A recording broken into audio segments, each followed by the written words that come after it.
Part number 16 Yasmin مجاہد کی کتاب ذات کے خالی پن کا مداوع۔ آگے لکھتی ہیں، محبوب مصنف سی ایس لوئس نے بھی اکتوبر 1939 میں جنگ عظیم دوم چھڑے ہوئے ابھی 2 ماہ بھی نہیں ہوئے تھے، آکسفورڈ میں طلبہ سے خطاب کرتے ہوئے اسی طرح کے تصور کے متعلق بات کی تھی۔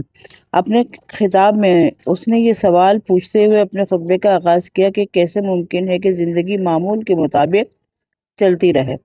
پھر اس نے جواب دیا، کب یورپ میں حاصل آزادیاں اور ہمارے دوستوں کی زندگیاں متوازن ہوں گی؟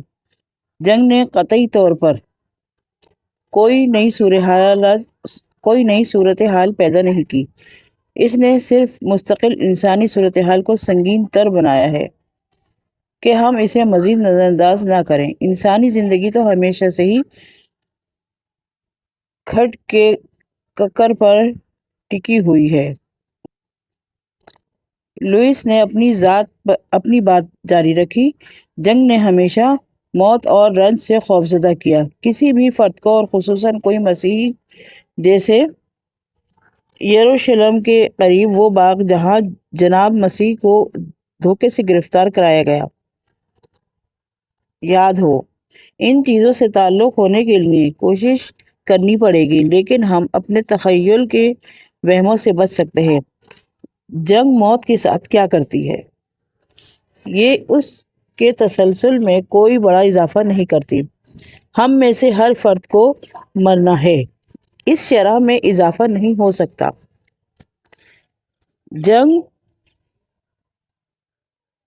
جنگ ہمارے لیے موت کو حقیقی بنا دیتی ہے، اور یہ وہ چیز ہے جسے ماضی کے عظیم مسیح ایک نعمت کے طور پر دیکھتے ہیں۔ ان کے خیال میں اپنی موت سے باخبر رہنا ہمارے لیے ہمیشہ بہتری کا باعث بنتا ہے۔ میں اس جانب جھکاؤ رکھتا ہوں کہ ان کے اس خیال سے اتفاق کروں۔ ہمارے اندر موجود تمام تر حیوانی زندگی، خوشیوں کی تمام تر منصوبہ بندی جو دنیا کا مرکز ہے، آخر میں ہمیشہ ایک مایوسی سے دوچار ہوتی ہے۔ عام وقتوں میں صرف کوئی ذہین فرد ہی اس بات کو سمجھ سکتا ہے۔ اب ہم میں سے احمق ترین بھی اس چیز سے واقف ہے۔ ہم بلا شبہ کائنات کی اسی قسم کو دیکھتے ہیں جس میں ہم سب ہمیشہ سے رہتے آ رہے ہیں۔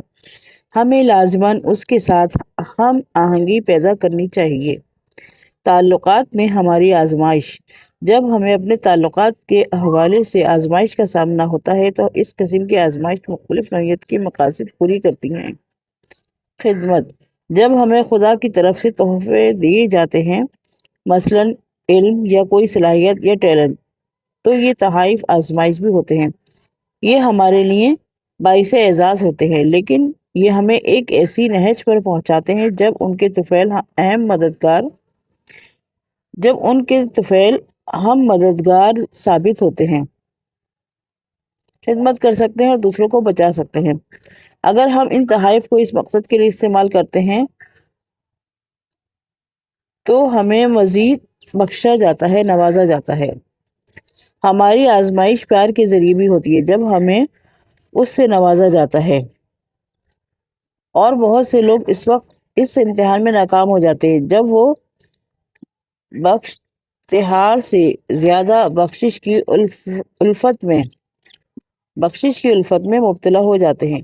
اگر ایسا ہو جائے تو تحفہ رب تک پہنچے گا راستہ ثابت ہونے کی بجائے بذات خود ایک رکاوٹ بن جاتا ہے۔